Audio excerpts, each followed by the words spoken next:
ॐ नमः श्रीज्योतिराजाय विवेकानन्दशूरये सच्चित्सुखस्वरूपाय स्वामिने तापहारिणे।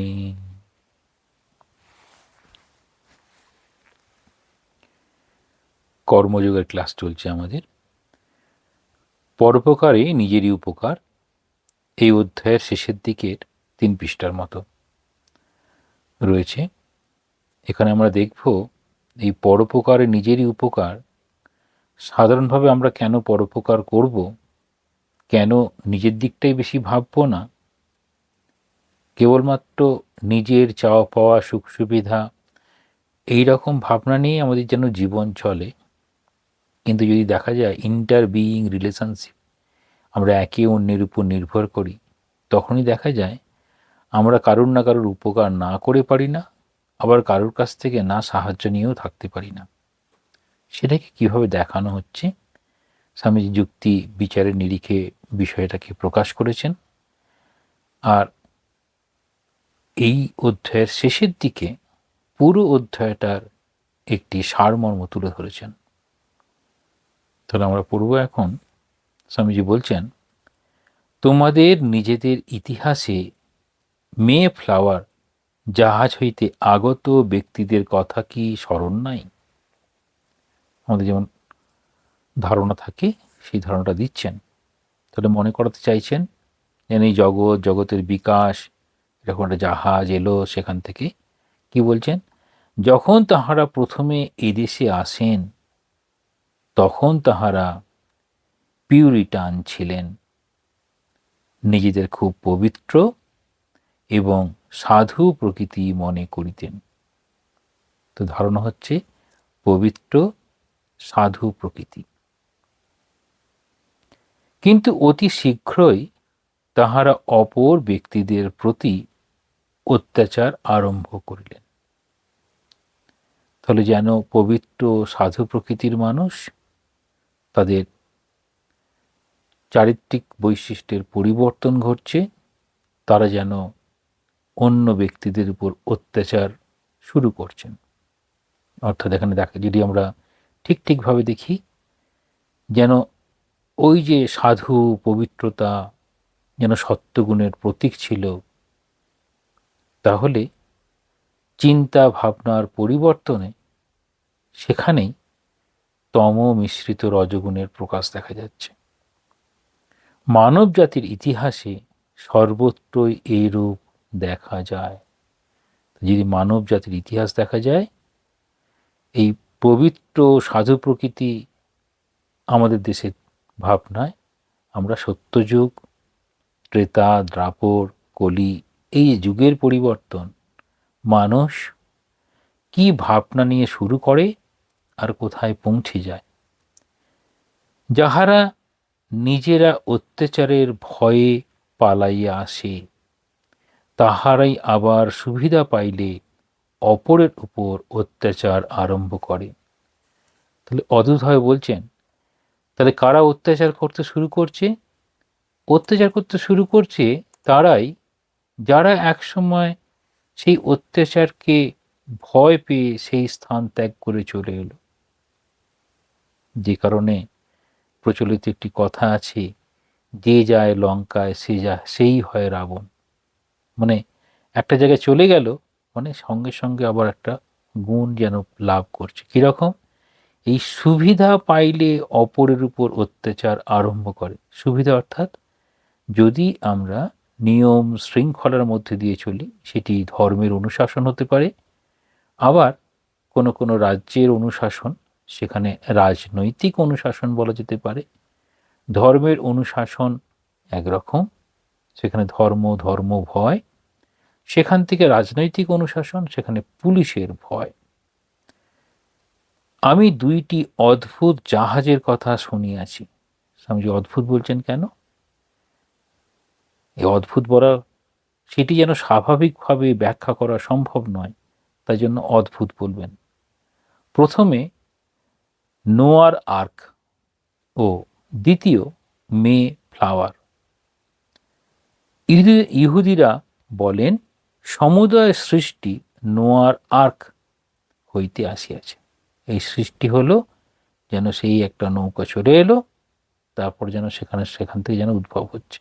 এটি কাদের মত? ইহুদিদের মত। আর মার্কিনেরা বলেন জগতের প্রায় অর্ধেক লোক মে ফ্লাওয়ার জাহাজ হইতে আসিয়াছে। এদেশে যাহার সহিত দেখা হয় এমন খুব কম লোকই দেখিতে পায় যে না বলে তাহার পিতামহ বা প্রপিতামহ মে ফ্লাওয়ার জাহাজ হইতে আসেন নাই। তাহলে যেন আমাদের পূর্বপুরুষ ওই রকম একটি জাহাজে এসেছে, জাহাজে করে এসেছে বলে নিজেরা গর্ববোধ করে। এ আর এক রকমের গোঁড়ামি। তাহলে কি বলছেন? এই গোঁড়ামিগুলো তাহলে জ্ঞানের সংকীর্ণতা মানুষকে গোঁড়ামিতে পরিণত করে। স্বামীজি যে কারণে চিকাগো ধর্ম মহাসভায় একটি গল্পের উল্লেখ করেছেন, সেটা হচ্ছে কুয়োর ব্যাঙ। তাহলে গোঁড়ামি কীরকম হয়, কুয়োর ব্যাঙের গল্প দিয়ে স্বামীজি প্রকাশ করেছেন। এই যে গোঁড়ামি হচ্ছে তার কারণটা এখানে উল্লেখ করছেন। কি কারণে এই গোঁড়ামিগুলো হয়? গোঁড়াদের মধ্যে শতকরা অন্তত 90 জনের যকৃৎ দূষিত, অর্থাৎ বদ হজম হচ্ছে, তাহারা অজীর্ণ রোগগ্রস্ত। তাহলে বলছেন যারা যত বেশি গোঁড়া হবে তাদের শারীরিক মানসিক প্রতিক্রিয়ায় বা ক্রিয়া প্রতিক্রিয়ায়, তাহলে এখানে এটি কি বলা হয় কীরকম? Psychosomatic disorder. যেন প্রথমে মনের দিক থেকে পরিবর্তন ঘটল, সেটি তার শরীরগত পরিবর্তনের কারণ হয়ে গেল। যেমন দীর্ঘদিন রোগে ভুগতে ভুগতে আমরা খিটখিটে হয়ে যেতে পারি, অর্থাৎ শারীরিক থেকে সেখানে উল্টোটা, তাহলে মানসিক থেকে শারীরিক হতে পারে, শারীরিক থেকে মানসিক হতে পারে। কিন্তু স্বামীজি এখন বলে দিচ্ছেন কি কারণটা কি হলো? গোঁড়াদের মধ্যে শতকরা অন্তত 90 জনের যকৃৎ দূষিত, ফলটা দেখাচ্ছেন তাহারা অজীর্ণ রোগগ্রস্ত অথবা তাহাদের কোনো না কোনো প্রকার ব্যাধি আছে। তাহলে বলছেন সুস্থ স্বাভাবিক মানুষ তিনি মনুষ্যত্বের বিকাশ দেখাবেন। যখনই সেখানে মনুষ্যত্বের জায়গায় বিপরীত কিছু ভাবনা আসবে তখনই মনে করতে হবে তিনি অসুস্থ। সেটি চিন্তা ভাবনার দ্বারা হতে পারে, শারীরিক রোগের কারণেও হতে পারে। ক্রমশ চিকিৎসকেরাও বুঝিবেন যে গোঁড়ামি এক প্রকার রোগ বিশেষ, আমি ইহা যথেষ্ট দেখিয়াছি। কি বলছেন? গোঁড়ামিকে রোগের সঙ্গে তুলনা করছেন। গোঁড়ামি একটি রোগ বিশেষ।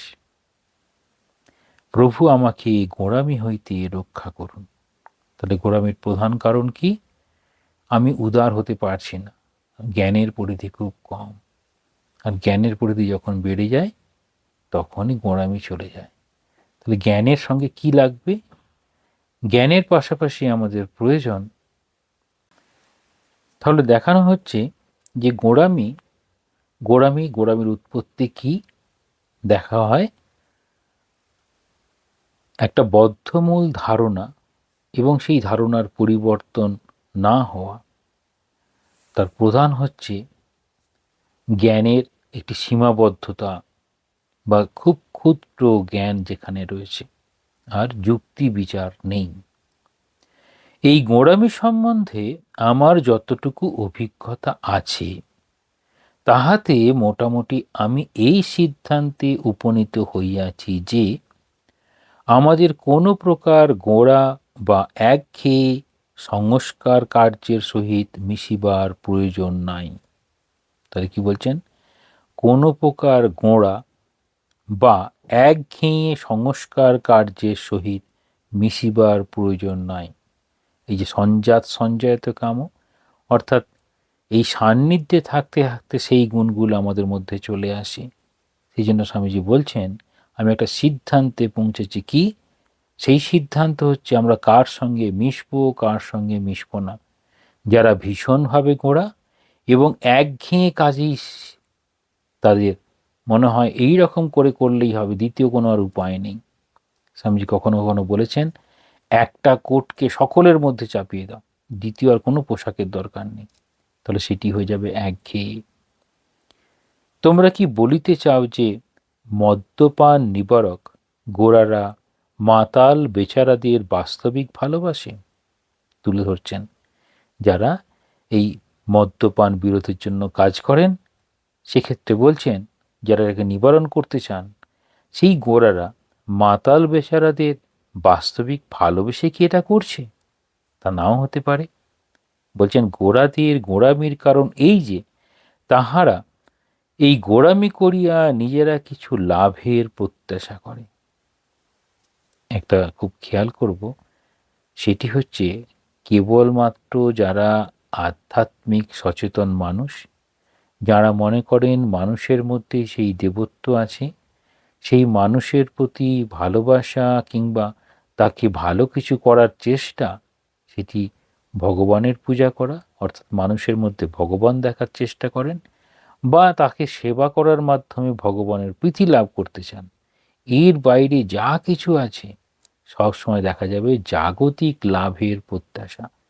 তাহলে জগতের মধ্যে আমি একটা বিশেষ গণ্যমান্য ব্যক্তি হতে পারি, বা এই কর্মের সঙ্গে আমার প্রতিপত্তি, অর্থ ইত্যাদি লাভ হতে পারে, এই রকম।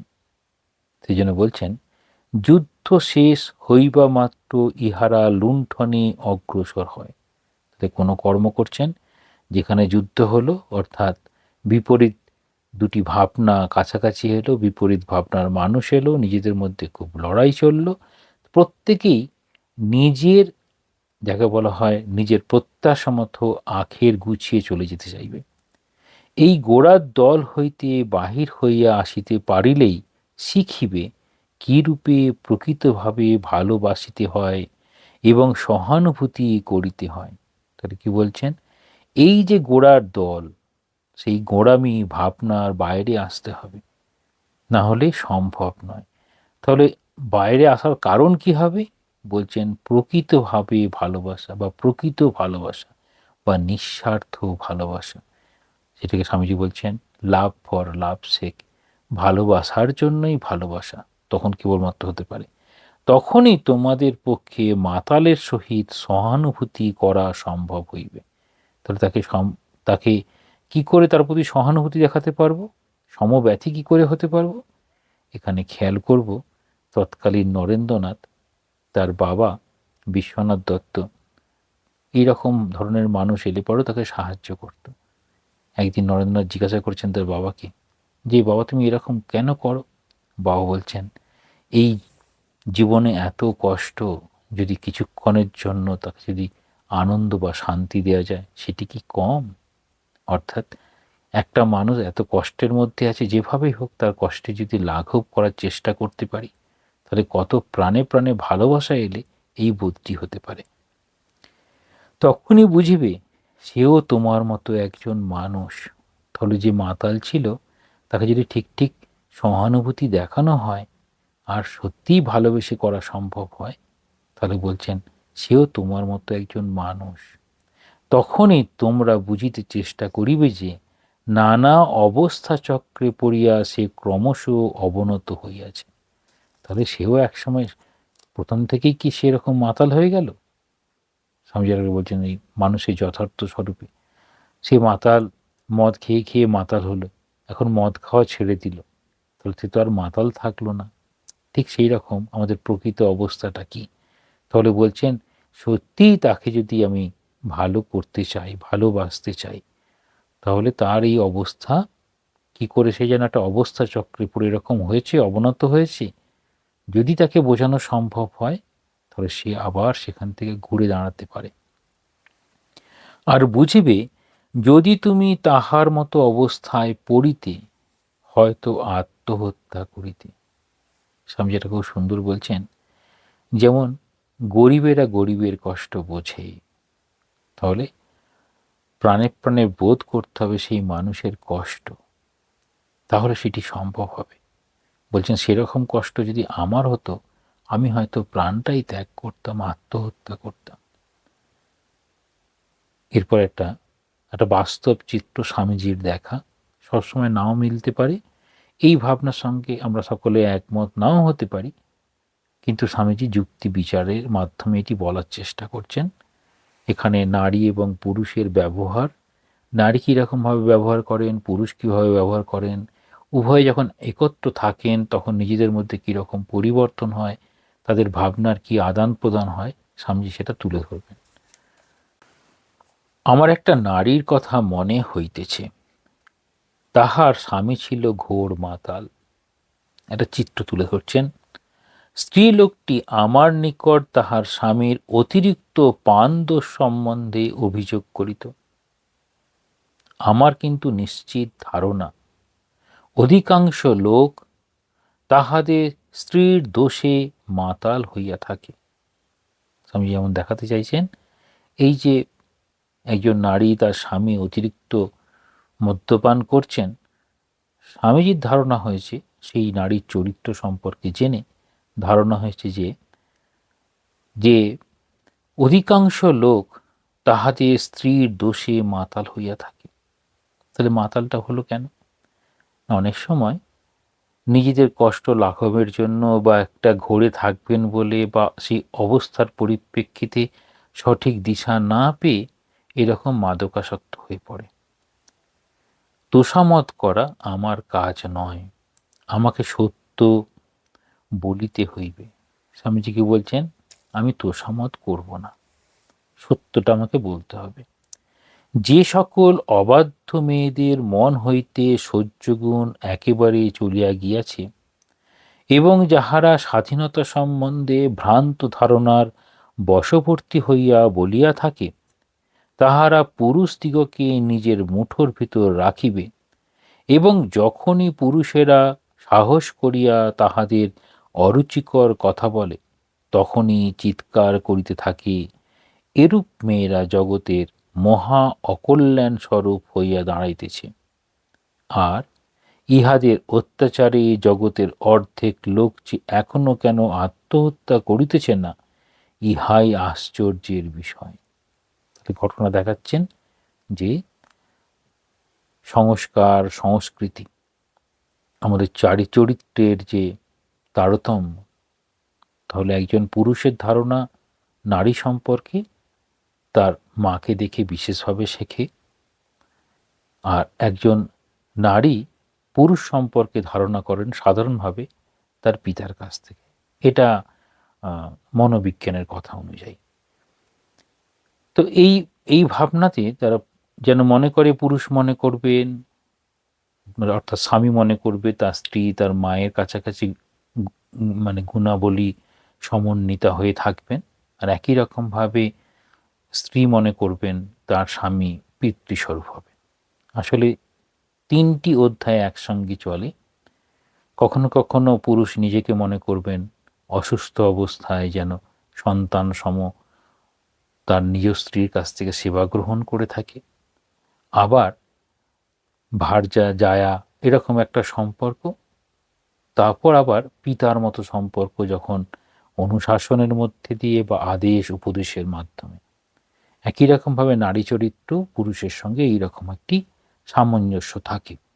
তো এখানে বলতে চাইছেন, যখন যে সকল অবাধ্য মেয়েদের মন, তাহলে বাধ্য অবাধ্য, আমরা কি বশবর্তী, নারীরা কেবল কি পুরুষের বশবর্তী হয়ে চলবে? এটিও যেমন ঠিক নয়।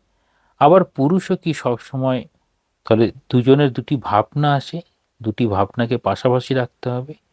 এখানে আদর্শ যদি চরিত্রের গঠন হয়, অর্থাৎ যদি শ্রীরামকৃষ্ণ ও শ্রীমা সারদা দেবীর জীবনের আলোকে বিষয়টা দেখা হয়, তখন দেখা যাবে নারী চরিত্রের মহান দিক আছে, পুরুষ চরিত্রের মহান দিক আছে। উভয়ই একটি সাধারণ ধারণাকে সামনে রেখে নিজেরা এই সংসার জীবনযাপন করে। সংসারের দিকটা তুলে ধরছেন, সেখানে নারী এবং পুরুষ কীরকম হয়। নারীরা যদি, নারীর যে মর্যাদা, সেই মর্যাদা লঙ্ঘন হয়, পুরুষের মর্যাদা লঙ্ঘন হয়, তখন উভয়ই বিপরীত বিপরীত আচরণ করে। সেই জন্য বলছেন যে এই রকম যখন উপস্থিত হয়, তাহলে পুরুষের কারণে নারী আত্মহত্যা করতে পারে, আবার নারীর কারণে পুরুষ আত্মহত্যা করতে পারে। তাহলে বলছেন যেখানে আদর্শটা নেই, তাহলে আদর্শ যেখানে নেই সেখানে জীবনটা দুর্বিষয় হয়ে ওঠে। সেটি হচ্ছে মূল বিষয় বলার কথা। স্বামীজি যেহেতু বলছেন একটি স্ত্রী লোকটির কথা মনে পড়ছেন, স্বামীজি বলছেন আমার একটি নারীর কথা মনে হইতেছে, অর্থাৎ তার জীবনটা খুব কাছ থেকে দেখেছেন। এই নারীগণ অর্ধাসন পীড়িত প্রচারকগণকে তাহাদের দিকে টানিয়া লইতেছে। তাহলে সাধারণভাবে এটি একটি আমাদের দেখা যায় পুরুষতান্ত্রিক আর মাতৃতান্ত্রিক। তাহলে যেখানে পুরুষতান্ত্রিক সেখানে দেখা যাবে নারীরা প্রথমে বলবেন আমি অসহায়, তার দিকে যেন সবাই তার ফরে চলে আসে, এই রকম। আর স্বামীজির একটা গুণ ছিল, প্রত্যেক বিষয়কে তিনি সমানভাবে তুলে ধরতে পারতেন। আর এটি হচ্ছে আচার্যের যারা হন তাদের ক্ষমতা। তিনি যখন বিষয়বস্তুকে উপস্থাপন করেন, না তো তিনি নিজেকে পুরুষ মনে করেন, না তো তিনি নিজেকে নারী মনে করেন। তিনি কারোরই কোনো পক্ষপাতিত্ব করেন না। সাধারণভাবে পুরুষ নারীর প্রতি পক্ষপাত দর্শন ঘটায়, দর্শন দেখায় বলে সেটাকে ইংরেজিতে সিভেলারি বলে। স্বামীজি সেটি একদমই করতেন না। স্বামীজি বলছেন এটি হচ্ছে পুরুষের দুর্বলতা, একই রকম নারীরও দুর্বলতা, যে কারণে একজন নারী আরেকজন নারীরই দোষ খুঁজে বেড়ায়, একজন পুরুষ আরেকজন পুরুষের দোষ খুঁজে বেড়ায় ঘটনার সাপেক্ষে। তাহলে বলছেন এই নারীগণ অর্ধাসন পীড়িত প্রচারকগণকে তাহাদের দিকে টানিয়া লইতেছে, আর তাহারাও বলিতেছে মহিলাগণ আপনারাই জগতের সর্বাপেক্ষা আশ্চর্য জীব। তাহলে কি বলছেন? প্রচারক, সাধারণভাবে প্রচারক হচ্ছে পুরুষ, সেই পুরুষরা নারীদের কাছে নারীদের মহিমা প্রকাশ করছেন যে আপনারাই জগতের সর্বাপেক্ষা আশ্চর্য জীব, অর্থাৎ ভগবানের আশ্চর্য যেন সৃষ্টি এই নারী। তাদের গুণগান করলে পরে কি হয়? সঙ্গে সঙ্গে তারা দুর্বল হয়ে পড়ে। অনেক সময় কোনো মানুষের কাছে যেন অযাচিতভাবে তার মহিমার বর্ণনা হচ্ছে, তার হয়তো সেই সব গুণাবলী নেই, সে সহজেই প্রভাবিত হয়ে যায়। আমরা অনেক সময় ঠাকুর একটা এরকম উপায় অবলম্বন করতেন। একটা মজার কথা এরকম রয়েছে যে দুষ্ট লোককে ওই খুড়ো কিংবা কাকা বললে পরে সে অন্তত আমার প্রতি আর অনিষ্ট করবে না। তাহলে এখানে দেখানো হচ্ছে যে মহিলাগণ আপনারাই জগতের সর্বাপেক্ষা আশ্চর্য জীব। কারা বলছেন? প্রচারকরা। তখন আবার ওই রমণীগণ, অর্থাৎ যাদের মধ্যে একটু একটু নেগেটিভ গুণ ছিল, তারা কি করছেন? এই প্রচারকদের সম্বন্ধে বলিতে থাকে ইনি আমাদের পক্ষে প্রচারক। তাহলে আসল জিনিসটা বুঝতে পারছেন না কেন? আর তাহাকে টাকা কড়ি ও অন্যান্য আবশ্যক দ্রব্যাদি দিতে থাকে। তাহলে কাকে টাকা দিচ্ছেন? তাহলে সাধারণভাবে স্বামীজি এটা দেখেছেন, এই গোটা পৃথিবী ভ্রমণ করে দেখছেন যে সমস্ত ধর্মীয় বিষয়গুলোতে নারীদের আধিক্য। মায়েরাই আসেন, মায়েরাই বসেন, মায়েরাই ধর্মকথা শোনেন। সেক্ষেত্রে স্বামীজি এইটি করতেন না, বাকি সবাই করতেন। তাহলে কি হয় না, এই ব্যবহারিক জীবনটা সচ্ছল হয়ে যায়। কি বলছেন? টাকা কড়ি অন্যান্য আবশ্যক দ্রব্যাদি দিতে থাকে। ফলে সেই নারীরাই এই প্রচারকদের এগুলো দিয়ে থাকে। এই রূপেই জগৎ চলিতেছে। এটা যেন জগৎ এভাবে চলছে, কিন্তু জীবনটা তো এরূপে একটা তামাশা নয়। স্বামীজির কাছে তামাশার সঙ্গে তুলনা করছেন।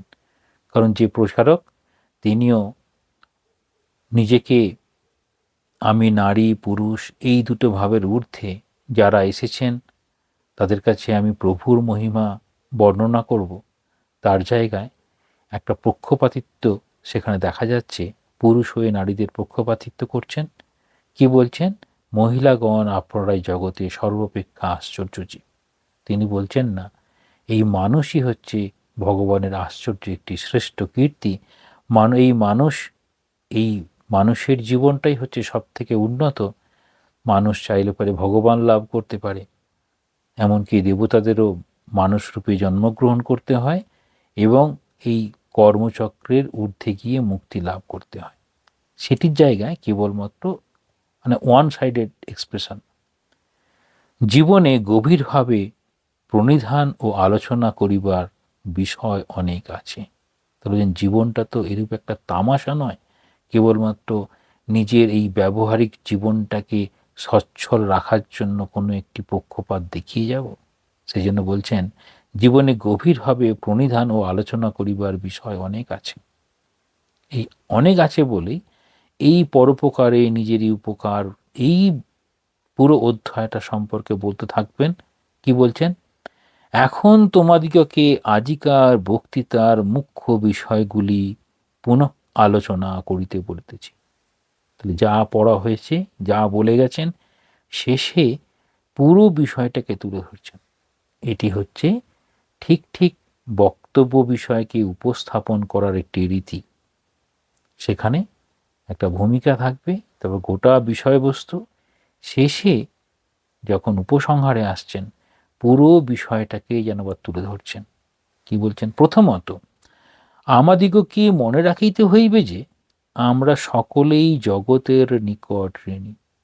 তাহলে আমাদিগকে মনে রাখিতে হইবে, সেখানে নারী, পুরুষ, ছাত্র, শিক্ষক সকলকেই মনে রাখতে হবে যে আমরা সকলেই জগতের নিকট ঋণী। তাহলে আমরা জগতের নিকট ঋণী বলতে গিয়ে কি বলা হয়? আমাদের শাস্ত্র বলছেন পিতৃঋণ, মাতৃঋণ, আচার্য ঋণ, ঋষি ঋণ, দেব ঋণ, এই দেশ মাতৃকার প্রতি ঋণ। এই সব কিছু বলতে গিয়ে এখানে একটা শব্দ ব্যবহার করছেন, জগৎ। এই জগতে আছে এটা কি? একটা শিশুর কাছে জগৎ তার মা, বাবা, পরিবার। তাহলে এখানে মাতৃঋণ, পিতৃঋণ সব চলে আসবে। এবার যারা শিক্ষা দিচ্ছেন, আচার্য ঋণ। এই যে দেবদেবীর ভূমিকা, নিজের জীবন, সেই জন্য বলছেন জগতের নিকট ঋণী। আমরা প্রত্যেকেই ঋণী। জগৎ আমাদের নিকট এতটুকু ঋণী নয়। জগৎ আমাদের নিকট এতটুকু ঋণী নয়। অর্থাৎ আমি যদি তার ঋণ শোধ না করি, জগৎ জগতের মতো চলে যাবে। তাহলে আমরা সকলেই এই যেন ঋণ মুক্ত হতে পারি, অর্থাৎ আমাদের কিছু কর্তব্য কর্ম চলে আসবে, সেটা যেন আমরা ঠিক ঠিক করতে পারি। বলছেন সকলেই জগতের নিকট ঋণী। জগৎ আমাদের নিকট এতটুকু ঋণী নয়।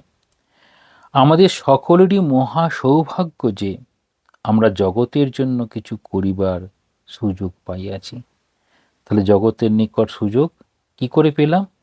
না কর্তব্য কর্মরূপ ভাবনা দিয়ে আমরা যেন জগতের কিছু করার সুযোগ পেয়েছি। সেখানে বলা হবে সেবার কথা, পিতা, মাতা, দেশসেবা, সব কিছু। তারা আসবে কি? সেবা। সেই জন্য বলছেন জগৎকে সাহায্য করিতে গিয়া আমরা প্রকৃতপক্ষে নিজেদেরই কল্যাণ করিয়া থাকি। তাহলে আমি যখন নিজের ভাবনায় আমরা স্বার্থপর, অন্যের ভাবনায় আমরা নিঃস্বার্থ। তাহলে মাকে সব থেকে নিঃস্বার্থ কে করেছে? না তার সন্তান। মা নিজের ঘুম, খাওয়া সব যেন পরিত্যাগ করে ফেলেন। কার কারণে? নিজের সন্তানের জন্য। বাড়িতে সবারই তাই হয়। এ কারণে ছোট শিশুটা হচ্ছে তখন দেবতার রূপ নিয়ে আসে। কেন? তিনি আমাদেরকে নিঃস্বার্থ করেছেন। নিঃস্বার্থ পরতাই ঈশ্বর। স্বামীজি বলছেন আনসেলফিশনেস ইজ গড। নিঃস্বার্থ পরতাই ঈশ্বর।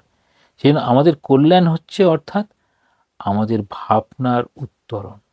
তাহলে আমি যা ছিলাম, আমি তার থেকে নিজেকে যেন উপরের দিকে নিয়ে যেতে পারছি। কিসের জন্য? না এই জগতের প্রতি সাহায্য করা বা জগতের প্রতি কর্তব্য কর্ম করা। দ্বিতীয় বলছেন এই জগতে একজন ঈশ্বর আছেন। তাহলে ঈশ্বর কাকে বলা হয়? ঈশ্বর না এই জড় জগতের নিয়ন্তা হচ্ছে ঈশ্বর, জড় জগৎ। এবার যখনই চৈতন্য সত্তা থাকবে, তিনি কি চাইবেন? তিনি মুক্তি চাইবেন। চৈতন্য সত্তা, তিনি মুক্তি চান। তাই জন্য চৈতন্য সত্তা যেন সেই চৈতন্য লাভ করার জন্য চেষ্টা করেন। তাহলে জগৎ একটি নিয়মের অধীনেই চলে। জগতের সেই বিধাতা হচ্ছে ঈশ্বর। ইহা সত্য নয় যে এই জগৎ স্রোতে ভাসিয়া চলিয়াছে। এই জগৎ স্রোতে ভাসিয়া চলেছে, সেরকম নয়, এবং তোমার বা আমার সাহায্যের অপেক্ষায় রহিয়াছে। তাহলে আমি না করলে আরেকজন কেউ করে দেবে। ঈশ্বর জগতে সর্বদাই বর্তমান। তাহলে ঈশ্বর সর্বদাই বর্তমান। এরপরে এটি হচ্ছে দ্বৈত ভাবনা। ঈশ্বর বর্তমান, ঈশ্বর সাহায্য করছেন, তারপরেই আসছেন তিনি অবিনাশী, নিয়ত ক্রিয়াশীল, তাহার সতর্ক দৃষ্টি সর্বত্র পরিব্যাপ্ত। তাহলে তার স্বরূপ বলা হচ্ছে তিনি কিরকম না, নিত্য শুদ্ধ বুদ্ধ মুক্ত সত্য স্বভাব, নিত্য অর্থাৎ তার পরিবর্তন নয়, তাই জন্য তিনি অবিনাশী, তিনি অজর অমর, এই রকম নিয়ত ক্রিয়াশীল। তাহলে তিনি সবসময় ক্রিয়া করে চলেছেন। এটি গীতাতে এরকম অনেকবার এরকম ভাবনা আছে। যখন আমরা যখন ঘুমিয়ে থাকি তিনি তখন কাজ করেন, তিনি সবসময় কাজ করে চলেছেন, তার বিশ্রাম একদমই নাই। তাহলে তিনি ক্রিয়াশীল। তাহার সতর্ক দৃষ্টি সর্বত্র পরিব্যাপ্ত। তিনি কীরকম, সে অমনিসিয়েন্ট, অমনিপোটেন্ট, এরকম সব বলা হয়। যখন বিশ্বজগৎ নিদ্রা যায় তখনও তিনি জাগিয়া থাকেন। তিনি অবিরত কাজ করিতেছেন। জগতে যাহা কিছু পরিবর্তন ও বিকাশ দেখা যায় সবই তাহার কাজ। তাহলে আমরা সবাই যেন যন্ত্র, তিনিই একমাত্র যন্ত্র, তিনি করাচ্ছেন। আমরা বোঝার চেষ্টা করতে পারি, না করতে পারি, কিন্তু আসলে আমরা একদম ক্ষুদ্র। যখন আমরা খুব দেখি এই গোটা পৃথিবী কত বৃহৎ, কত বড় মহাদেশ, তারপরে দেশ, তারপরে এরকম, তার মধ্যে আমি একটা ক্ষুদ্র একটা এন্টিটি, আমার জন্য কি আর এসে যায়, আমি কতই বা মহান হতে পারি। তাহলে এখানে এইরকম ভাবনা, সেখানে পুরুষাকার একরকম ভাবনা, আমিই পারি, আবার তার পাশাপাশি শরণাগতি। তৃতীয় ভাবনা বলছেন আমাদের কাহাকেও ঘৃণা করা উচিত নয়। তাহলে আমাদের কাউকে ঘৃণা করা উচিত নয়। প্রত্যেকেই তার অবস্থা অনুযায়ী তার ব্যবহার দেখাচ্ছেন। তাহলে ঘৃণা কাকে করব? তাহলে ঘৃণা হৃদয়ের কাজ না মস্তিষ্কের কাজ। হৃদয় হচ্ছে ভালোবাসা, প্রেম, করুণা, মৈত্রী, আর বুদ্ধি, বিচার, ঘৃণা, উদারতা, সংকীর্ণতা, এইরকম যখন সব চলে আসবে, সব নেগেটিভ অ্যাপ্রোচ, তখন যেন ঘৃণা। আমাদের কাহাকেও ঘৃণা করা উচিত নয়। স্বামীজি বলছেন ওই হেট্রেড, আর একটা হচ্ছে এক্সপেনশন ইজ লাইফ, যখন আর কন্ট্রাকশন ইজ ডেথ। এই যখনই ঘৃণা করছি যেন সংকুচিত অবস্থা আমাদের মৃত্যুর কারণ, হৃদয়ের প্রসারতা আমাদের ঠিক উদ্দেশ্য। তাহলে আমাদের কাহাকেও ঘৃণা করা উচিত নয়। এই জগৎ চিরকাল শুভ অশুভের মিশ্রণ হইয়াই থাকিবে। তাহলে কখনো সেটি ভালো, কখনো সেটি মন্দ। তাহলে মনে করতে পারি দিন, তাহলে দিবাচররা দিনে খুশি, নিশাচররা রাত্রিতে খুশি। তাহলে যে যেরকম ভাবনায় খুশি হয়, যার যেরকম প্রকৃতি, সেই প্রকৃতি আমার ভালো লাগতেও পারে, নাও লাগতে পারে। তাহলে শুভ অশুভ ব্যক্তিগত চাওয়া পাওয়াকে কেন্দ্র করে শুভ অশুভ আসলে একটার পর একটা ঘটনা মাত্র। আমাদের কর্তব্য কি করা উচিত? তাহলে স্বামীজি বলছেন কর্তব্য এসেছে একটা ইউনিভার্সাল কর্তব্যের ধারণা দিয়েছেন। সেখানে বলছেন সর্বশাস্ত্র পুরাণেষু ব্যাসস্য বচনোদ্বয়ম পরোপকার পুণ্যায় পাপায় পরপীড়নম। তাহলে পরোপকার ও পুণ্যায়, কাকে উপকার করবে? যার চাওয়ার কিছু আছে, যার প্রয়োজন আছে তাকে দিতে হবে। সেটি বলছেন আমাদের কর্তব্য। দুর্বলের প্রতি সহানুভূতি প্রকাশ। তাহলে দুর্বল শারীরিকভাবে দুর্বল হতে পারে, আর্থিকভাবে দুর্বল হতে পারে, বিদ্যা বুদ্ধির দিক থেকে দুর্বল হতে পারে। কি বলছেন? কর্তব্য দুর্বলের প্রতি সহানুভূতি প্রকাশ করা, অত্যাচার করা নয়, এবং অনিষ্টকারীকেও ভালোবাসা। স্বামীজি এরকম বলছেন যে অত্যাচারী আর অত্যাচারিত, তাহলে আমি অত্যাচারিত যিনি তার প্রতি করুণা, আর অত্যাচারীকে আরও বেশি করুণা করি। কেন? তাহলে তার যদি মনের ভাবটা পরিবর্তন হয়ে যায়, তাহলে মন্দ মানুষটা যদি ভালো হয়ে যায়, তাহলে তার দ্বারা যে যত মন্দ কাজগুলো হচ্ছিল সব থেমে যাবে। সেই জন্যই দেখা যায় জগতে যখন এই মহাপুরুষ আসেন, বা অবতাররা আসেন, প্রত্যেকেই দেখাবেন যারা এরকম অত্যাচারী তাদেরকে তারা বিশেষভাবে কৃপা করে তাদের হয় তাদের মৃত্যুর কারণ হয়েছেন, আর নইলে তাদেরকে পরিবর্তন করে দিয়েছেন।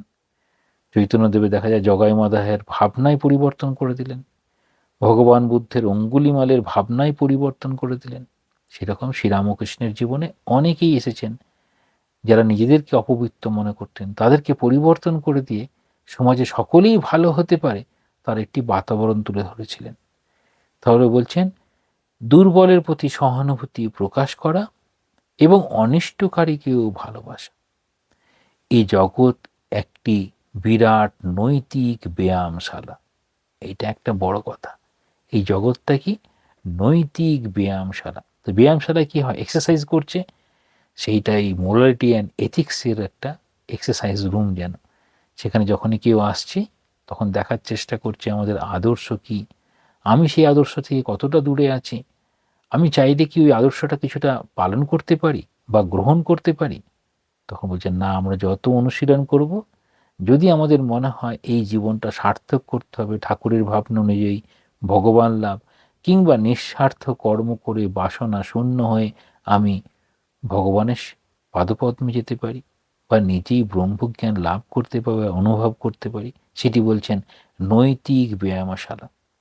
তাহলে যেন মোরালিটি অ্যান্ড এথিক্স এটা যেন এক্সারসাইজ করে আমরা যেন গ্রহণ করতে পারি। তাই জন্য বলছেন এখানে আমাদের সকলকেই অনুশীলন করিতে হইবে। কোনটা? না, নৈতিকতা অনুশীলন করতে হবে। তাহলে বলবেন স্বার্থ যদি থাকে তাহলে আমি নৈতিকতা অনুশীলন করতে পারবো না। যদি আমি স্বার্থ ত্যাগ করতে পারি তাহলেই নৈতিক অনুশীলন করতে পারি। সেই জন্য বলবেন আমরা ওই স্বার্থ মানে ব্যক্তিগত স্বার্থটাকে দূরে শত সরানোর চেষ্টা করব, তত যেন নৈতিকতাকে আঁকড়ে ধরার প্রয়াস, যাহাতে দিন দিন আমরা আরও বেশি আধ্যাত্মিক শক্তি লাভ করিতে পারি। তাহলে এই নৈতিকতা অভ্যাস করার জন্য আমরা যেন চেষ্টা করি। চতুর্থত বলছেন আমাদের কোনো প্রকার গোঁড়া হওয়া উচিত নয়। কোনো রকম কোনো ধরনের গোঁড়ামি যেন স্থান না পায়। যে কারণে শ্রীরামকৃষ্ণ এই যত মত তত পথ বলছেন, সমস্ত পথটি সেখানে যাওয়া যায় বলছেন, তাহলে একটি পথের কথাই বলতে পারতেন। আর তিনি একমাত্র এরকম আধার নিয়ে এসেছিলেন যে একই আধারে তিনি এত রকম সাধনা করতে পেরেছিলেন। কিন্তু যারা তাদের গুরুরূপে এসেছিলেন তারা কিন্তু এই গোঁড়ামির ঊর্ধ্বে যেতে পারেননি, কিন্তু নিজে তিনি অভ্যাস করে ওই জায়গায় পৌঁছেছেন। তাহলে কোনো প্রকারের গোঁড়ামি যেন না থাকে, কারণ গোঁড়ামি হচ্ছে প্রেমের বিপরীত। তাহলে ভগবানের স্বরূপ কি? তিনি প্রেম স্বরূপ। আর যদি গোঁড়ামি আসে তাহলে ঘৃণা স্বরূপ, তাহলে প্রেম সংকুচিত হয়ে যাবে, ভগবান থেকে সরে যাবে। গোঁড়া ফস করিয়া বলিয়া বসে আমি পাপীকে ঘৃণা করি। আমি পাপীকে ঘৃণা করি না, পাপকে ঘৃণা করি। কিন্তু এই যেমন দ্রব্য আর গুণ, মানুষ এবং তার চরিত্র, মানুষের মধ্যে যে আত্মা রয়েছে আর যে মানুষটা ঠিক ব্যবহার করছে, তাহলে আমরা কি দেখি? সেই মানুষটাকেই পাপী বলি, সেই মানুষটাকেই ঘৃণা করি। তাহলে মানুষ এখানে বলা হচ্ছে তার যে যে ভাবনা নিয়ে চলে সেই ভাবনারই যেন রূপক রূপে সে প্রকাশিত হয়। সেই জন্য বলছেন এই পাপীকে ঘৃণা করি না মুখে বলতে পারি, কিন্তু কাজে করা খুব কঠিন। কারা পারেন? না, যারা ওই জায়গায় পৌঁছেছেন।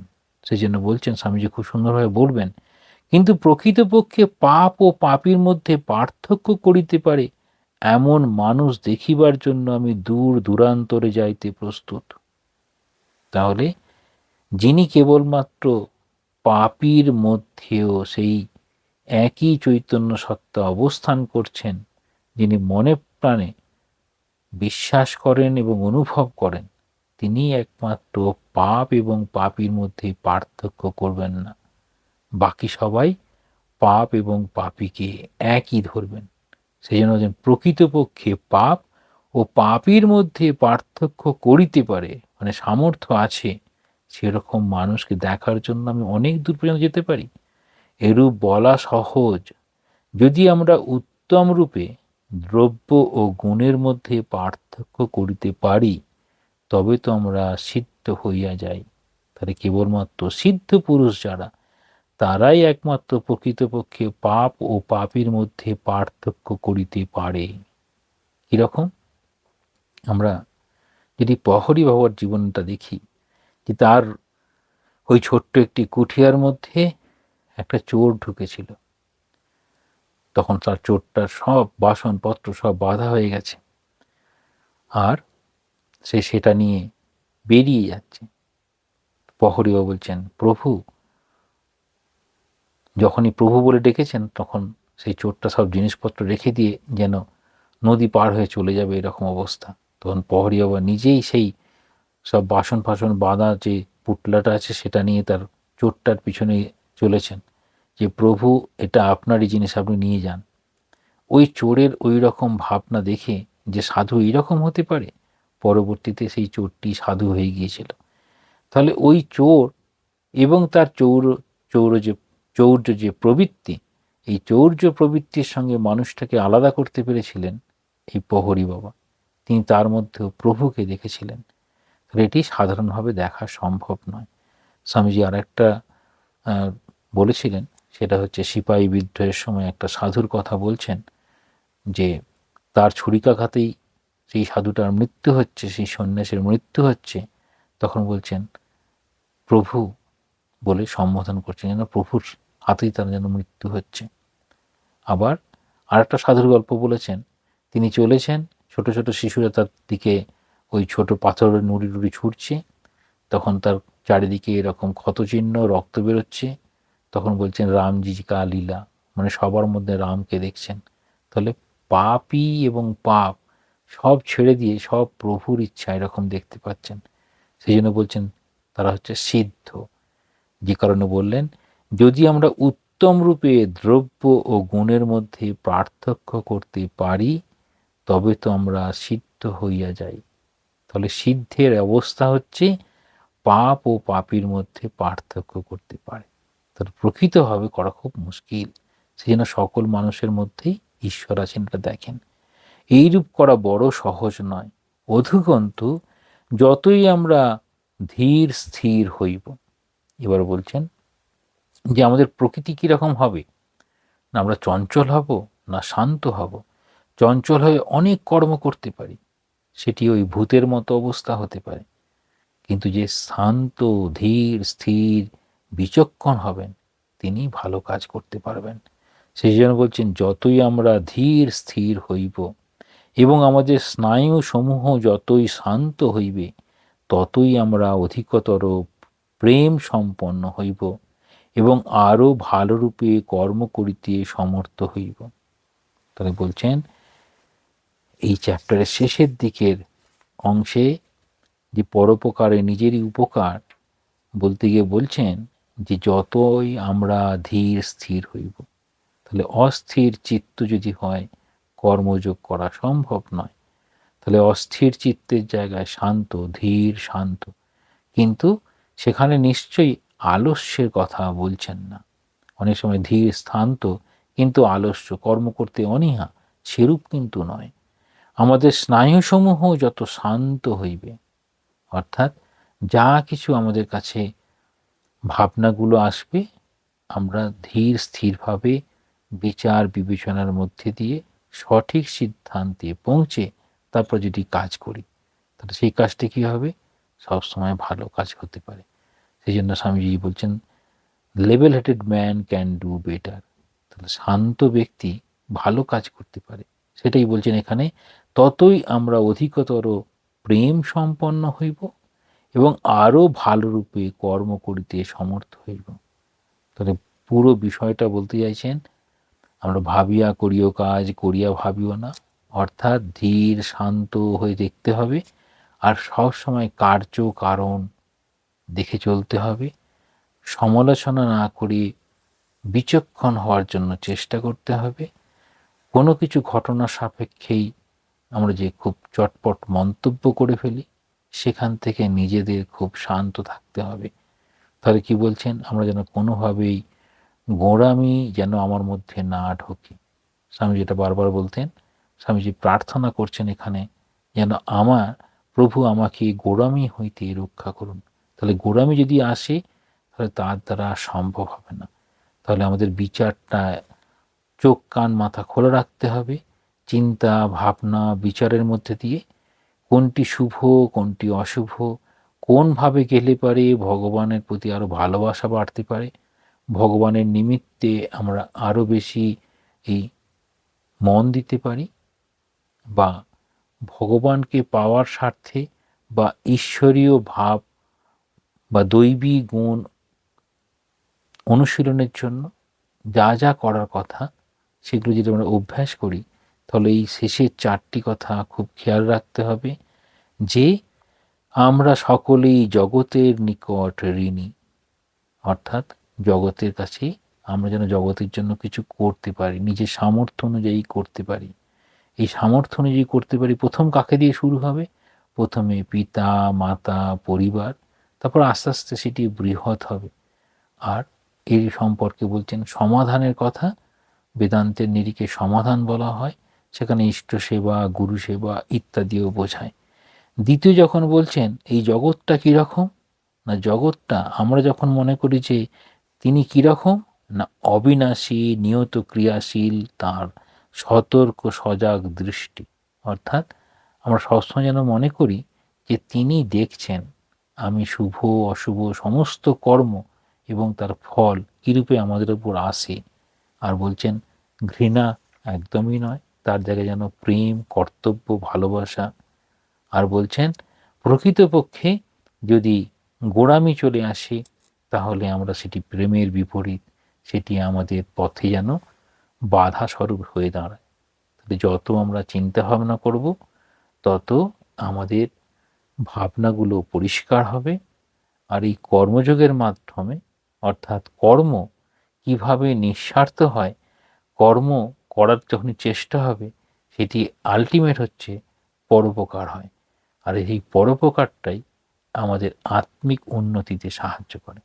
এইরকমভাবে স্বামীজি শেষ করছেন, বলছেন যতই আমরা ধীর স্থির হইব এবং আমাদের স্নায়ুসমূহ যতই শান্ত হইবে, ততই আমরা অধিকতর প্রেম সম্পন্ন হইব এবং আরও ভালোরূপে কর্ম করিতে সমর্থ হইব।